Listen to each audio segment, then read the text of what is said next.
CJP protest के बाद जेन जी को लेकर के बड़ी आशाएं लोगों को नजर आ रही हैं और उसके नताइज भी निकलने सामने आ रहे हैं। जैसा कि आप इस वीडियो में देख सकते हैं, ये उत्तर प्रदेश के ज़िला फतेहपुर के इंटर कॉलेज का है, जहां पर बिजली पानी की अच्छी व्यवस्था नहीं थी। तो ये बच्चे, लड़के और लड़कियां कॉलेज के बाहर हंगामा करते हुए, इनके दर्जनों वीडियो हैं जो आज सोशल मीडिया पर वायरल हुए। और ये वीडियो वायरल होने के बाद अचानक राकेश कुमार, जो ज़िला विद्यालय फतेहपुर के जिम्मेदार हैं, वो सामने आए और उन्होंने आने के बाद जो भी मांगे थीं प्रोटेस्टर्स की, जो भी मांगे थी बच्चों की, उन तमाम मांगों को मान लिया है। जिससे आप अंदाज़ा लगा सकते हैं कि इस वक्त छात्रों की हवा आई हुई है और वो डरा धमका करके अपने वो काम जो 20 सालों से स्कूलों में नहीं हो रहे थे, उनको कराने में कामयाब हो रहे हैं। अब जो है स्कूल का प्रशासन आकर के ये कहता है कि पंखा, वाटर कूलर, डेस्क, बेंच लगाने, वायरिंग ठीक कराने की तमाम मांगे हम मान रहे हैं। दो वीडियो जिस तरह से आप अभी टीवी स्क्रीन पर देख रहे थे, अब आइए मैं इस पर बात सुनवाता हूँ। राकेश कुमार जो जिम्मेदार हैं, वो किस तरह से उन्होंने दबाव में आकर के तमाम वो मांगे मान ली हैं जो 20 साल से पूरी नहीं हो रही थी। बच्चों के द्वारा जो लिखित मांगे की गई, जिसमें से बिजली, पंखा, पानी और ये बीएम संबंधी विशेष समस्याएं उन्होंने इंगित की है। लिखित रूप में उनको बता दिया गया है कि प्रत्येक कमरे में हम लोग 4 पंखे लगवाने जा रहे हैं और आज रात से लेकर कल तक लग जाएंगे। वायरिंग जो है हमारी ओपन है, उसको हम लोग वायरिंग पाइप वाली कराएंगे। उसी तरीके से एमडीएम का जो मेनू है, उसके अनुसार मात्रा और मेनू सुनिश्चित करा जाएगा। जो 6, 7, 8 के बच्चों को डेस्क बेंच नहीं है, उनको 1 महीने के अंदर डेस्क बेंच की व्यवस्था कराई जाएगी। पेयजल के लिए अलग एक आरओ और एक वाटर कूलर बच्चों के लिए, उसकी व्यवस्था कराई जाएगी।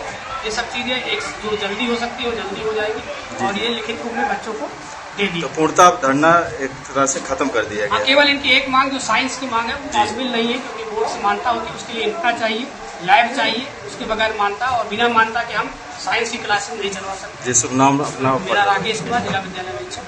जी, अब आप अंदाज़ा लगाइए कि आज हम 2026 में जी रहे हैं, लेकिन उत्तर प्रदेश के स्कूलों में पंखा तक नहीं है, वाटर कूलर नहीं है, ठंडे पानी का इंतज़ाम नहीं है, बच्चों को बैठने के लिए कुर्सी और डेस्क नहीं है, बेंच नहीं है, वायरिंग तक नहीं है क्लासों के अंदर। तो आप अंदाज़ा लगा सकते हैं कि किस स्थिति में छोड़ रखा है स्कूलों को, चाहे वो कोई भी सरकारें रही हों। योगी आदित्यनाथ की सरकार दूसरी टर्म है, लेकिन उससे पहले जो सरकारें रही हैं, उन्होंने भी कोई ऐसा काम नहीं किया, जिसकी वजह से स्कूलों की हालत आप उत्तर प्रदेश में ख़ास तौर से देख सकते हैं। लेकिन इसके साथ साथ मैं और इससे भी जुड़ी बात बताना चाहूँगा कि कल जिस तरह से 3 राज्यों के बयानात सामने आए, बिहार, पश्चिमी बंगाल और असम, इन तीनों राज्यों ने ये कहा, क्योंकि छात्रों ने एक आवाज़ होकर के ये मांग उठाई कि अगर छात्रों को रिलीज़ नहीं किया जाता है, जिन छात्रों को जो है प्रोटेस्ट में गिरफ्तार किया है, जिनके ऊपर केसेस लगाए गए हैं, जो वादा सरकार ने किया था, अगर वो वादा पूरा नहीं किया जाता है तो हम दोबारा से जंतर मंतर पर बैठने को तैयार हैं और उन राज्यों की राजधानियों में भी बैठेंगे जहां जहां पर ये अनहोनी छात्रों के साथ की जा रही है, जहां जहां पर छात्रों पर अत्याचार किया जा रहा है, वहां पर हम सड़कों पर उतरेंगे। और उसका नतीजा ये हुआ कि राज्य सरकारों को शाम तक ये बयान देना पड़ा कि तमाम छात्रों को रिहा किया जाएगा, तमाम केसेस वापस लिए जाएंगे। आज सुप्रीम कोर्ट जो छात्रों के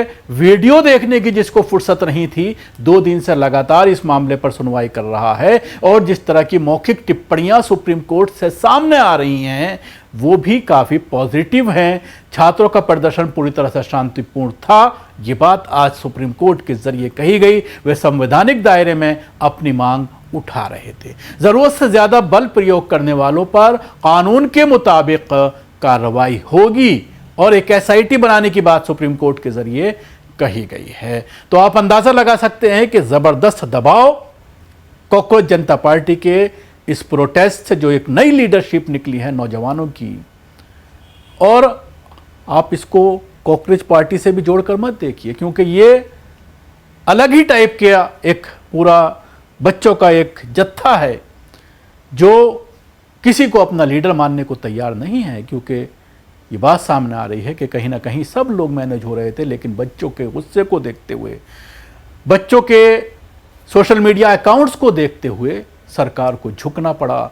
और फिर अब धीरे धीरे जो सरकार ने वादे किए थे कि इन तमाम मांगों को हम मानेंगे, उस पर अब सरकार जो है वो अमल करती हुई नज़र आ रही है। लेकिन अभी भी लड़ाई लंबी है। जिस तरह से अभी छात्रों ने एक प्रेस कॉन्फ्रेंस की है और उसमें ये ऐलान किया गया है कि 30 तारीख को प्रोटेस्ट किया जाएगा बिहार के अंदर, क्योंकि अभी तक ऐलान तो कर दिया गया है लेकिन कहीं पर भी छात्रों को छोड़ा नहीं जा रहा है। दिल्ली में भी कई सौ छात्र हैं जिनको गिरफ्तार किया गया है और एक अब नई बात सुप्रीम कोर्ट के जरिए कही गई है कि जिनका आपराधिक रिकॉर्ड नहीं है उनको तुरंत रिहा किया जाएगा। लेकिन सवाल यही खड़ा होता है कि बहुत सारे सैकड़ों बच्चे ऐसे हैं, सैकड़ों छात्र ऐसे हैं जो स्टूडेंट यूनियन से जुड़े हुए हैं और उनके ऊपर धरना प्रदर्शन और इस तरह के बहुत सारे केसेस उनके ऊपर दर्ज हैं। तो क्या उनको भी क्रिमिनल मान करके उनको भी सलाखों के पीछे रखा जाएगा? क्योंकि सरकार ने ऐसी कोई शर्त नहीं रखी थी जब ये बात कही गई थी कि प्रोटेस्टर्स के ऊपर से